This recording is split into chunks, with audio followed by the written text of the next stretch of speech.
Good evening, ladies and gentlemen. This is Armando Graziano with the Old Howard Union.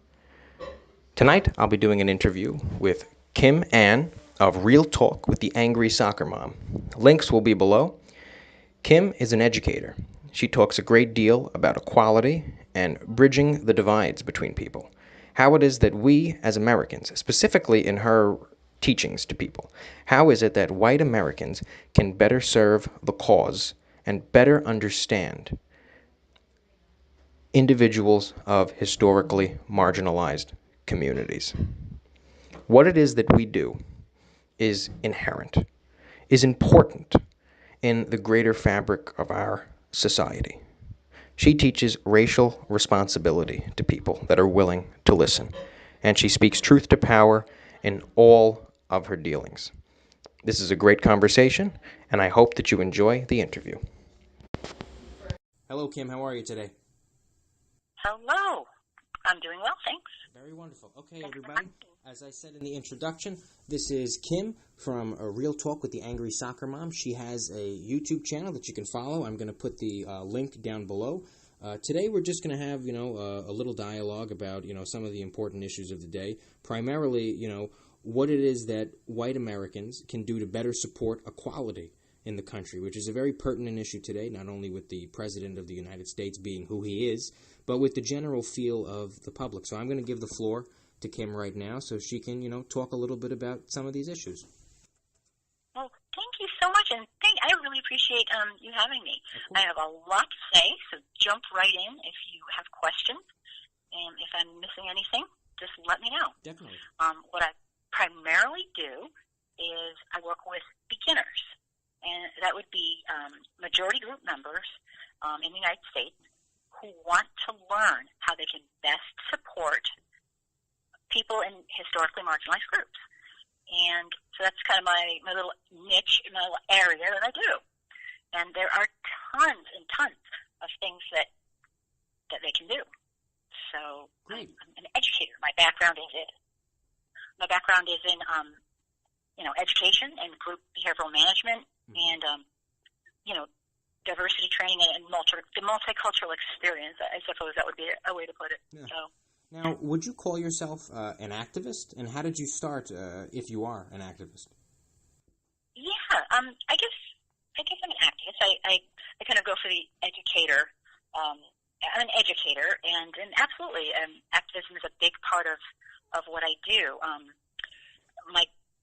My overall goal and objective is to it's kind of a strange one, because it's to educate white America to take racial responsibility. Mm-hmm. And there's a lot to that, and it's obviously a very, it's a touchy subject.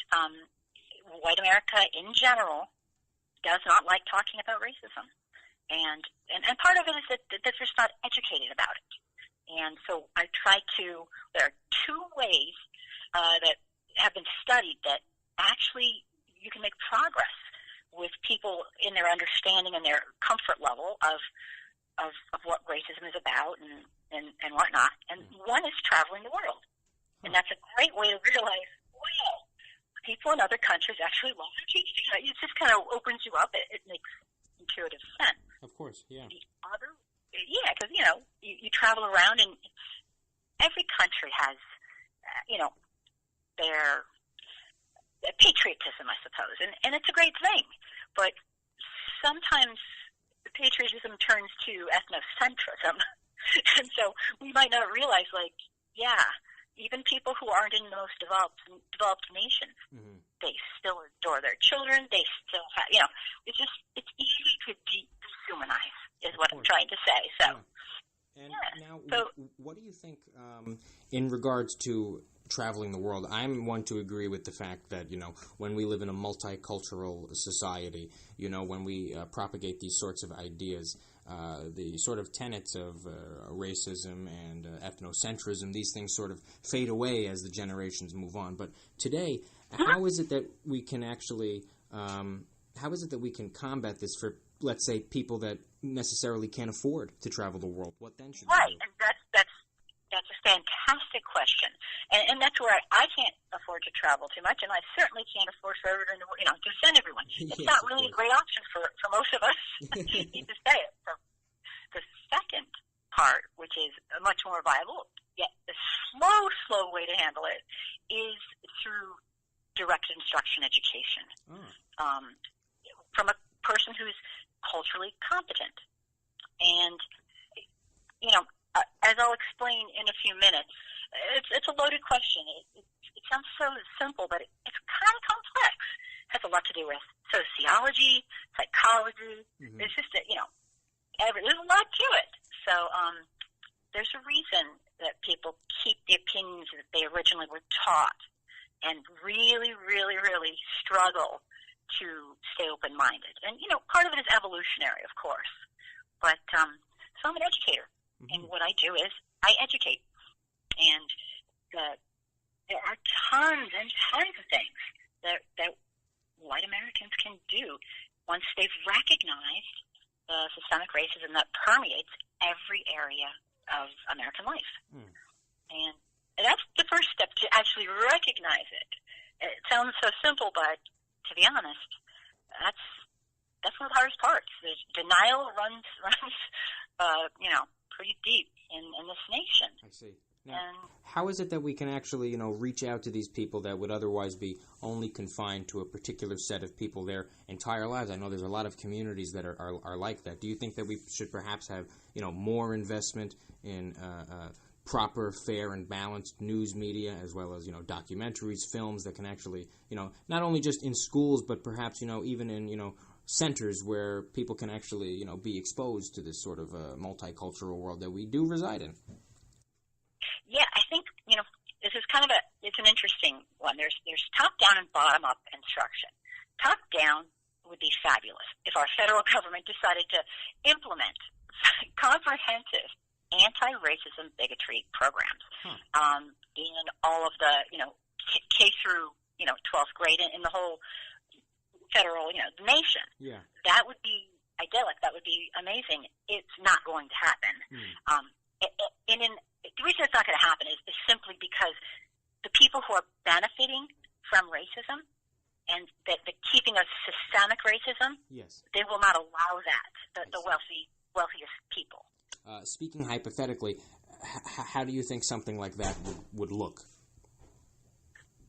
Oh, are you talking a comprehensive program? Yes. How would you think, how would you, from your standpoint as an educator, how would you, if you were in that position, begin to implement something like that? Have you, thought about that, given that some thought?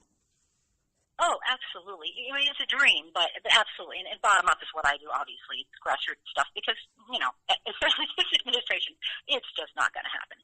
But part of it is that's really not what our nation was founded on.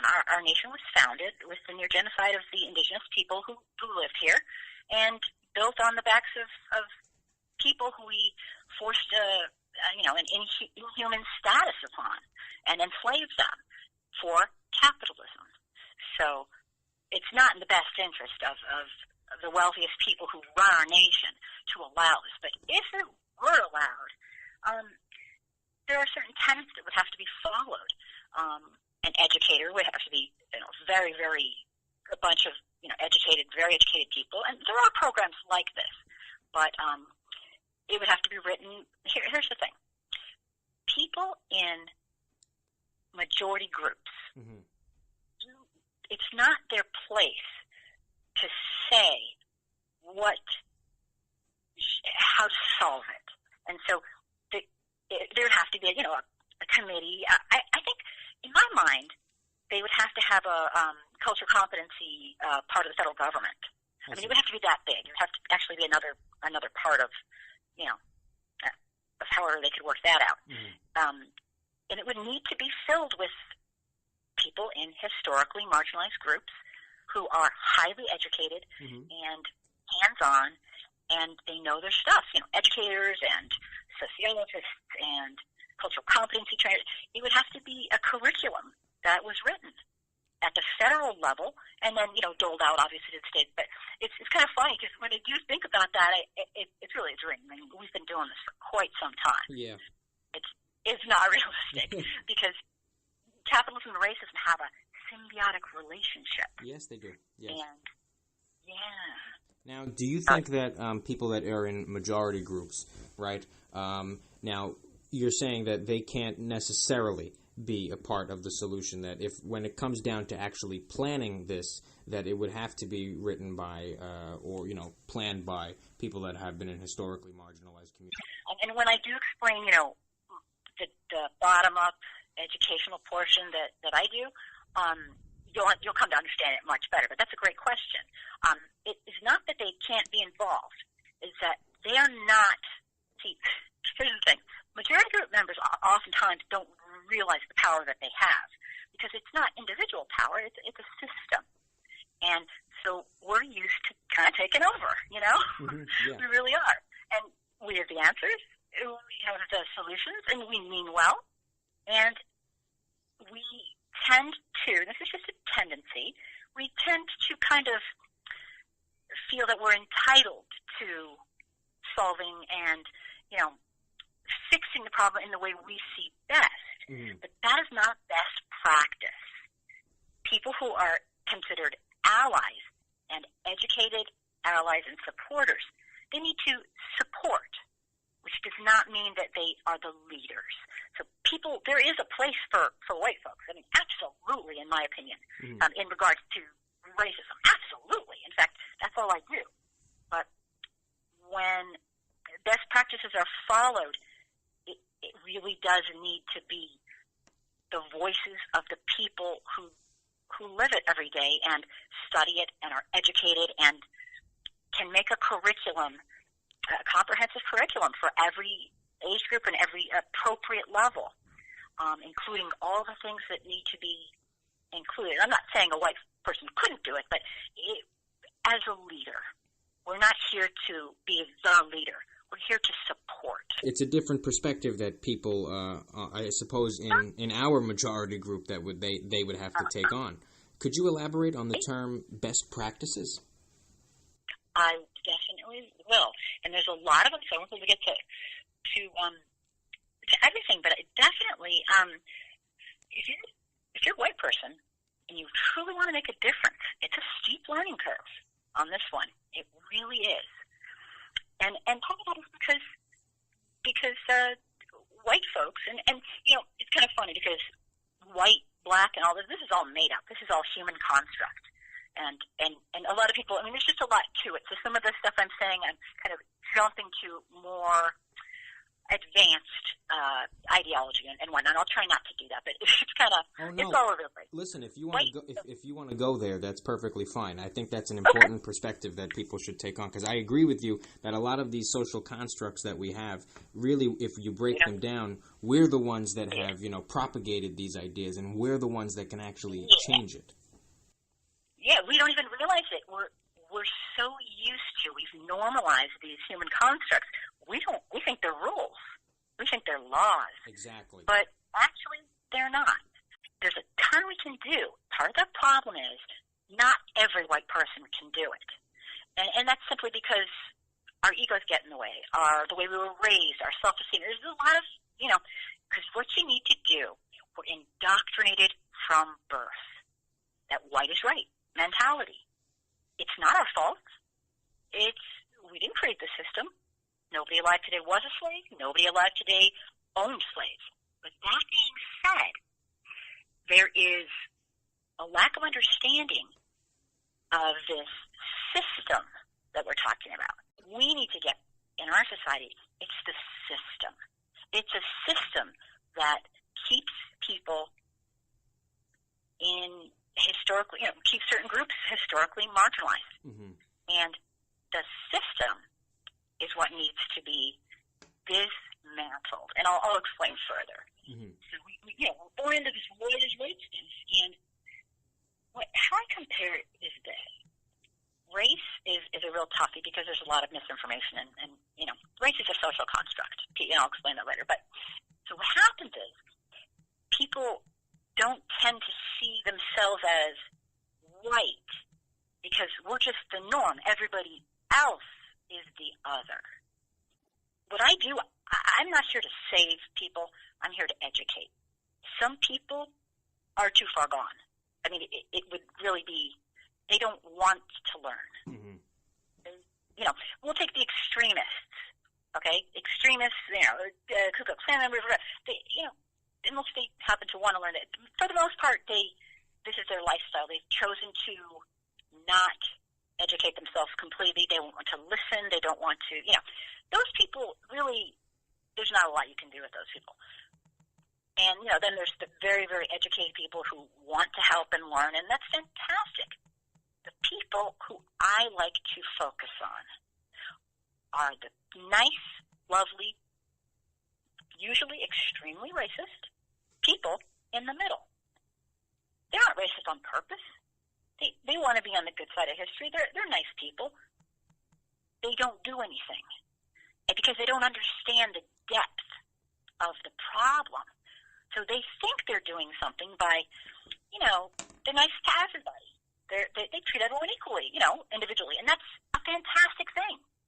But they are supporting inequality inadvertently simply because they don't know the history enough and they aren't educated enough to realize it's not enough. It's a natural state of being born into a society based on white supremacy to have at least some level of implicit bias, being probably the least of this. It's subconscious. It's in the air. It's not our fault. It's just not. And so it's not such a dirty word to me. I'm racist. I know I am. Because I was raised in this, and I can tell you exactly how I learned my implicit bias. I actually have a video on it. And it's really tough. So, a lot of people right now, half of white America today, and this will make sense why we have Trump in office right now, is simply because they truly believe we're in a post-racial era. They truly believe that. And there are, and I could go into that further, but so what has to, the first step always has to be is does racism still exist? And what I do is I don't fiddle with that. I simply use Jane Elliott's simple question. All right? And the simple question is this. Mm-hmm. How would you like to be treated the way we treat black people in America today? Raise your hand. And, she'll have an audience of 1,000 people, and no one's going to raise their hand but, they might come in denying racism, but then, in all honesty, they know it's just not at the level that they kind of can process. In your conversations with people, from educating people, talk a little bit about, some of their implicit biases and why it is that they come to you. Why are they? What in them is making them seek out and attempt to rectify their upbringing and these implicit social constructs that guide them? What is it in them that's making them seek out help, for lack of a better word? Yeah, I'll try to answer to that. I don't, this is obviously my opinion based on research and based on best practices from actually having hundreds and hundreds of people of color, of indigenous people, of black people, of tell me and talk to me, and I listen, and over the years, I hear, and there's a pattern, and having white folks who are very, very ignorant but well-meaning, having them explain to me why they think this and what they're thinking, and so it's been like an amazing education that's going to last my entire life. Basically, at some level, people do understand that something's not quite right because of what they do. They pick a housing area that's kind of more with their type of like white Anglo people. So they do know intrinsically what's good and bad based in our society. But what? Let me just see where am I here. It's a very, very steep learning curve, and why people come to my online communities, I'd say sometimes they sneak because they're the only one in their family who I truly believe people want to be good humans. And when you see all this happening around you, even if you're fully indoctrinated into the white is right, from birth, when somebody like, here's an example, when Trump comes along, he's made, make America hate again. I mean, he's really empowered some closet discriminators and racist folks and bigoted people, and they're getting emboldened, and it's getting kind of obvious. So people who might go their entire life never knowing a single person that doesn't have the same skin tone, white skin tone as them, are now kind of like, wow, we're seeing this. We got cell phones, videoing this, that, and the other. This stuff's undeniable. So a lot more people are thinking, you're just noticing it now. And it's not an insult, it's just the truth. And so people are getting interested in, like, something is happening here. And it's I thank Trump for that every day. For all of the wrong that he does, I think that he's done a good job at actually getting people galvanized, getting people moving on issues of social justice, and really galvanizing what I guess you could term as the left of the country, or really just people that are concerned in actually being more reactive to the sorts of things that he does, and really trying to stem the tide of rising nationalism. I think that he's actually galvanized people in that regard. Yeah, and that's actually a great point. I'm very hard pressed to give him credit for anything because of his inhumane stance on how he, takes the office and as a human, how he is as a human before he was in office. It doesn't have to do with religion. It has to do with humanism and actually caring about the idea. Dr. Paul Farmer said the idea that some groups are less important than others is the root of all of the problems we have in the world. And I truly believe that. And, so what he's done is, it kills me to say it, he has been so overtly out there to the point where some people are kind of noticing. And I hope the backlash lasts, because it is cyclical, this whole nationalism versus, globalism thing. It is cyclical. But what I do is I teach white Americans who want to learn how to take racial responsibility and care for our fellow humans. And it's a very long process. It's a lifelong process. And it is life-changing if you have the emotional ability to do it, which a lot of people just don't. I mean, 75% of all white adults in America do not have a single close friend who isn't white. So their understanding of racism is extremely impersonal and often grossly inaccurate. There's a lot to do, and the number one thing a white person can do in an attempt to understand and comprehend American culture is to educate themselves. And there's a lot to it. The first thing you have to do is you really have to drop your ego at the door. And that's not something majority group members do too often. And how would you get people to do that, to drop their egos at the door, as you say, and to also take that social responsibility on their part to actually educate themselves about, really, I suppose you could say, how the other half lives? Right. Well, right. Part of it is making a friend, making the problem starts with so many people. They literally do not know a Muslim American. None. Zero. They do not have a good friend who's black. They do not have a good friend who's in the LGBTQ community. So they literally do not have contact with these people. Where are they getting their information from?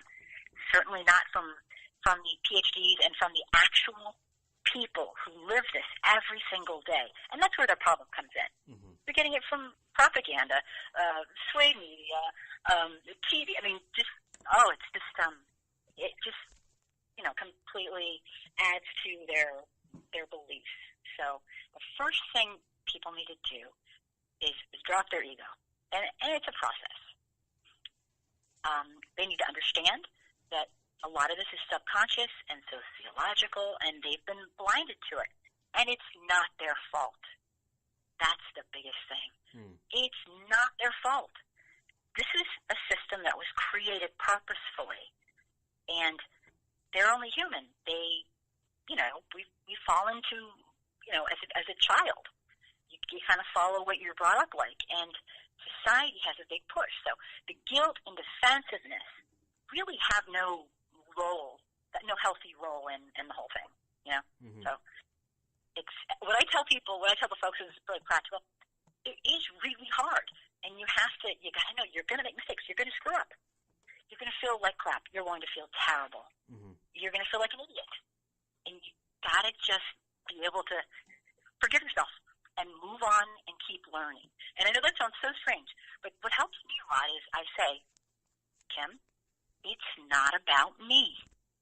And I remind myself every so often, and I've been doing this for a long time, and I tell myself, hello, it's not about you, Kim.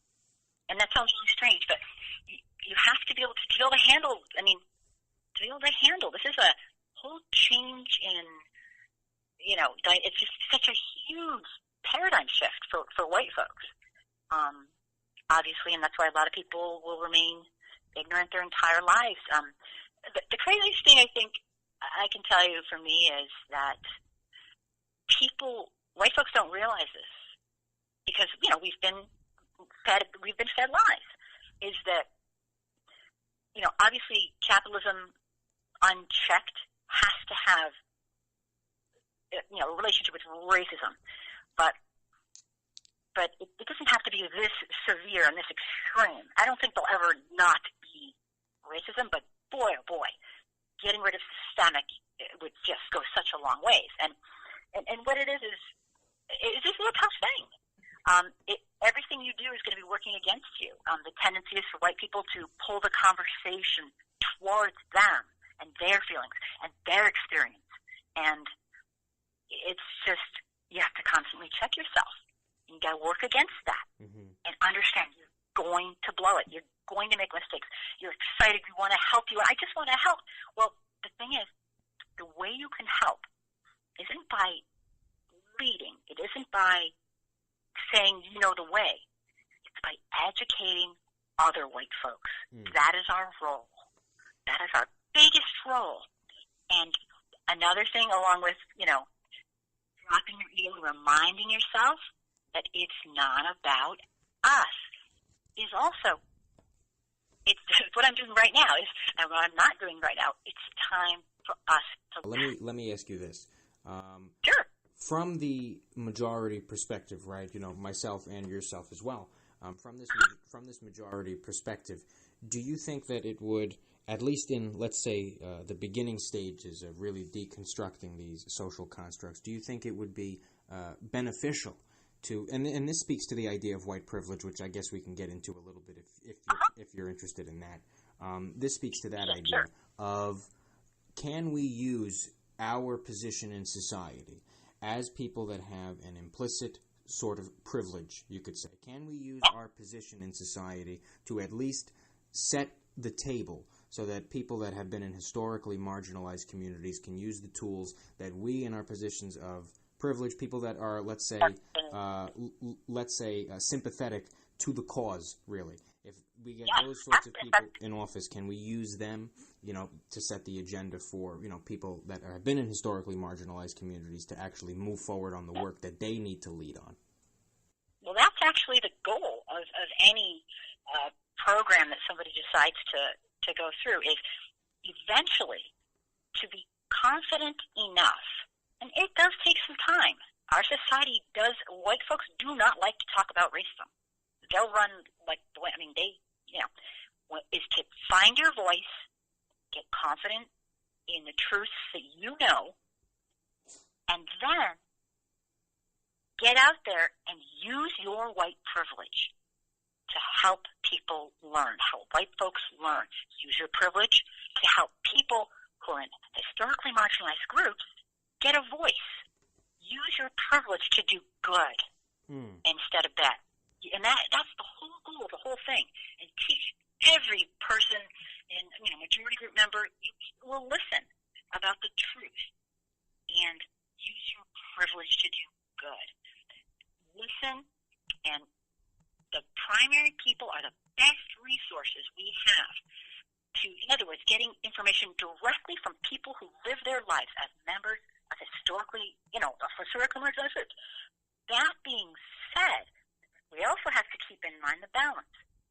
People who are in historically oppressed groups do not have any responsibility to use their emotional energy or knowledge or education, or background to teach the oppressor. They do not owe us anything. Okay? So that's the tough part. That's an interesting concept there. What's up? Oh, I said that's an interesting concept that you bring up. So then what about individuals like Martin Luther King Jr., for instance? I know Malcolm X as an individual, didn't really attempt to reach out to white Americans as much as Martin Luther King Jr. did. So what about those individuals in that regard that, they are a part of historically marginalized communities and they do attempt to reach out and bridge the divides between racial lines? What about those folks? It's a gift for us. It's a gift of learning, and it's a gift of understanding. It's a gift of trust. Because part of the thing is, think to yourself, how many years, how many days, how many minutes, how many weeks, how many months, how many decades would you have to endure being treated as lesser until you just said to yourself, the majority group of people, they're all evil. They're all, we have to understand the collective, and lots of studies have been done on that too. And there's genetic markers, and I won't get into that, but this is real. People whose families have endured this cycle of, just a lot of it's cycle of poverty. They don't trust white folks, and it's extremely understandable. Anybody who's walking the earth can get that. How many centuries does it have to be before they say, you know what? They're not on our side. And sure, that's not fair because individuals, some of them are. But I'm talking about a system, yes, a collective understanding that is absolutely not built. It wasn't built for them. The Constitution was made when slavery was rampant. This nation wasn't made for their equality. And there's a lot to it. It can get really complicated. So the people who choose are brave enough to get out there, like, the leaders, it's amazing. We follow them. We listen to them. It's a gift. It is a gift because it's part of the thing that people, when they first start learning this, don't get it. And this is kind of shocking, to be honest. And it's that there's a bunch of things. First of all, we haven't been taught the real history. Our racial history has not been taught in school. It's whitewashed. And the idea history is written by the winner. Something like that cannot be more true when it comes to our racial history. We pretty much skipped about 150 years of living hell. So what we get in school is pretty much, there was emancipation and that everyone was dancing in the streets and happy. Unfortunately, that's not even remotely how it went down. But again, Black people, people of color, and indigenous people have been with us always. They were the first people on this continent. Yet we have a special section and a special month and a special time when we appreciate. Well, that shouldn't be. There should be no Black History Month. Every month should be Black History Month. Black people were the first people here. Does that make sense, kind of? No, it definitely does make sense to me. I think that we as a collective, we think that it's a good thing that we're doing, that we recognize, 1 month out of the year for the accomplishments of a particular, group of individuals, when really, the goal should be eventually to have a collective of people honoring humanity as a whole, our humanity, and stop, using these sorts of, racial dividers, class dividers, things like that. The terms were made up. Yes, of course, that all work. Black and white were made up to but there's just so much to it on a psychological level and a sociological level. For example, we white people, we do not know better how to solve the issues of systemic racism better than the actual people living it. And we have to get that through our head. We don't lead. We're not saviors. We don't do it for attention or credit. Of course. We don't profess our allyship. Mm-hmm. It's not our place. Like, I guess a good definition of that would be then that we're not living that particular oppression, so we don't exactly know what it is that we're being oppressed from because we've become so desensitized to how the system actually works. Well, the awareness of is when you start studying this stuff in detail and go through there's a continuum, an anti-racist continuum, informal or formal. It starts when you realize that racism exists and that you're not going to sit and watch and do nothing and condone it, and it ends the day you die. And that is a pretty long learning curve, right? Yes, it is, yeah. It's a whole lifetime. That's a pretty long, yeah. So, it's a toughie because we're so fragile and we're so guilty and we're so defensive. Mm. And it's just, I cannot emphasize enough, dropping our ego at the door. And it's not easy. It is a gift you give yourself. You realize your parents didn't teach you this. The schools didn't teach you this. The laws were purposely made to make it look like you're doing right. But what they're really made for, when you learn all the history, is to control black people and other people of color, including brown, indigenous, and, it benefits the wealthiest people who run our nation to keep racial tension and systemic racism alive. Mm. And you know what?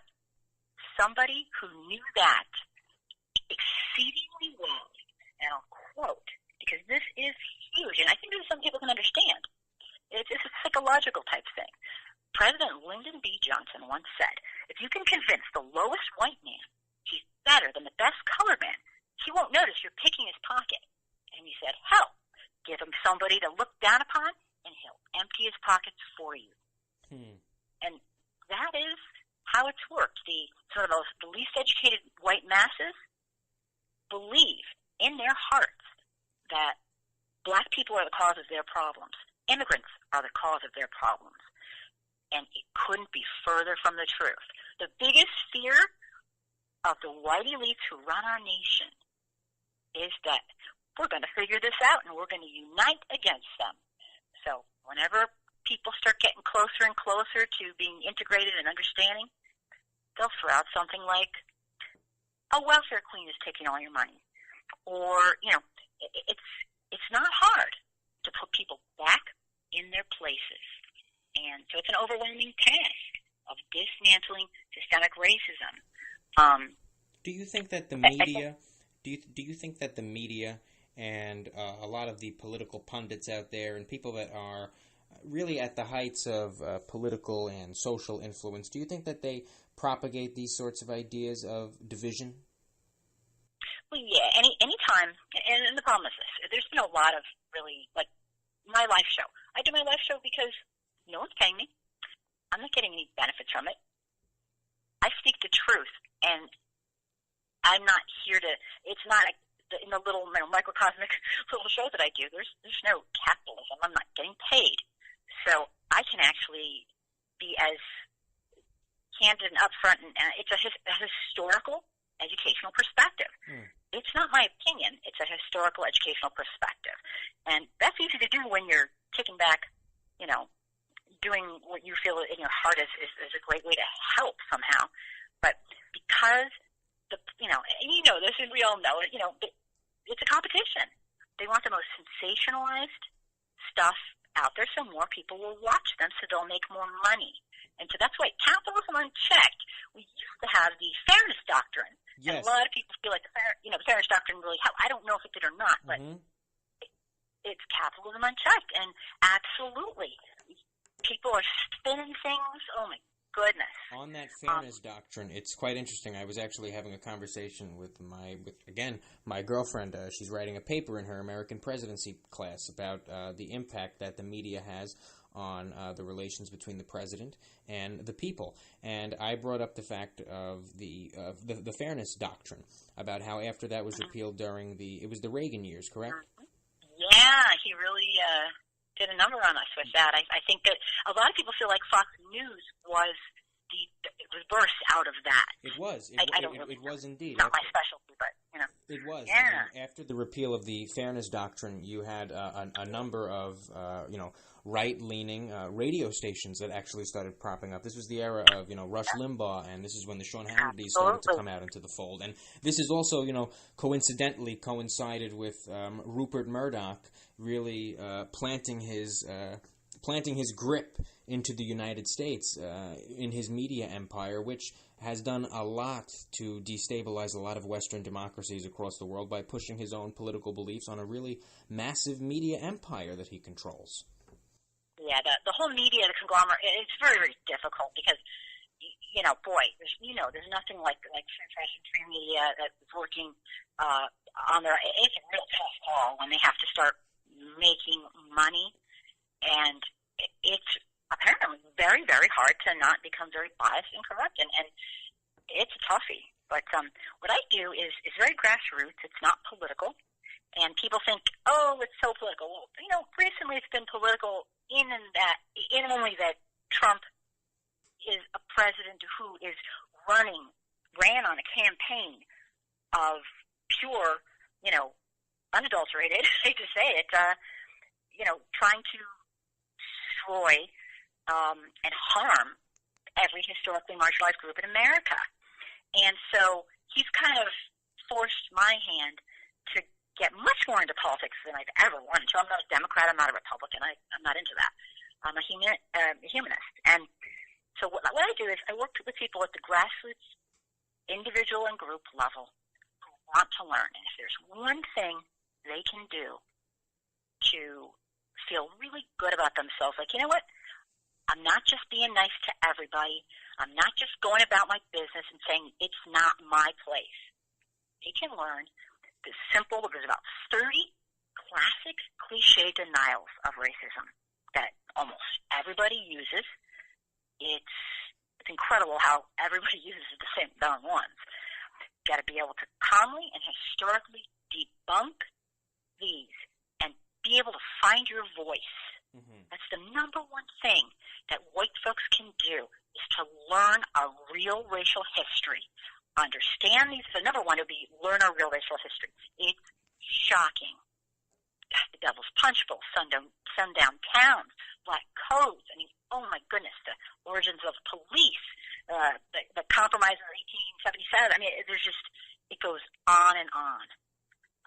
The provisions in the 1964 Civil Rights. I mean, people think I could go on and on. I don't want to extend too much, but you learn these denials, and a lot of the stuff I try to do educational videos on it and rants on it, and it's a little hardcore on my YouTube site, but if you want to learn, you will learn on there, and you will get it.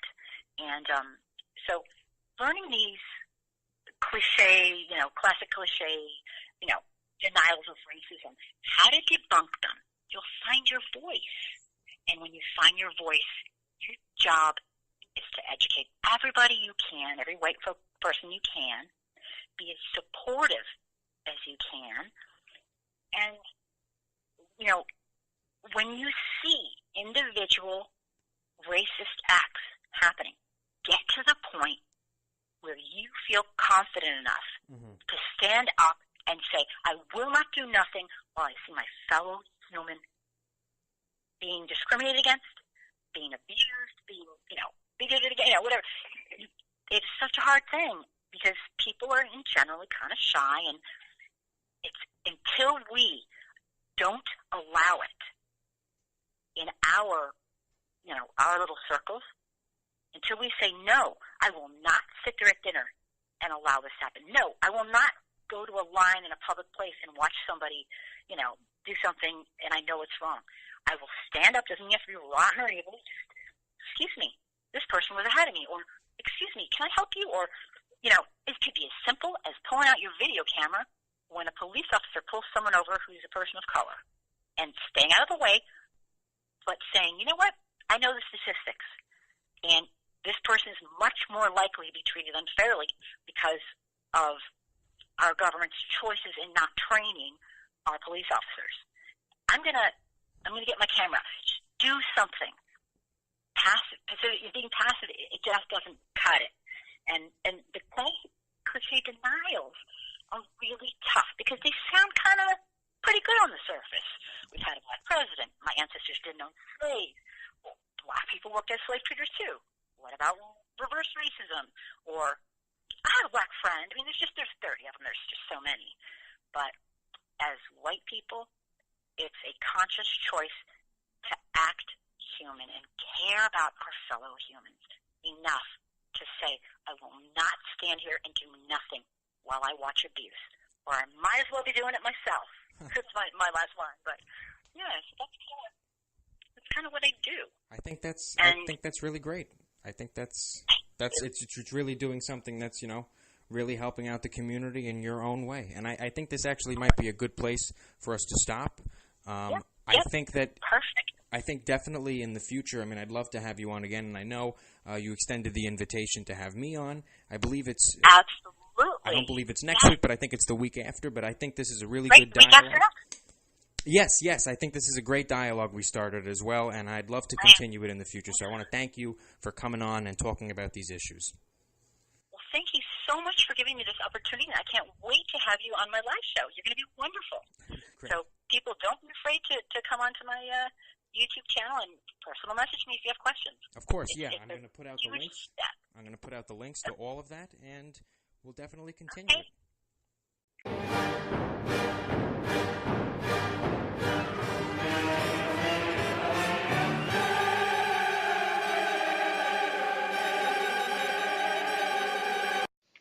Hello, everyone. This is Armando Graziano with the Old Howard Union. I just wanted to give a quick thank you to everyone out there that listened and to welcome any new listeners. Tomorrow we're going to have another episode out, so be sure to tune in. In the meantime, if you'd like to leave a comment, question, concern, critique, or a topic that you're interested in, please be sure to check out the contact form. Thank you again, and please remember to always speak truth to power. See you soon.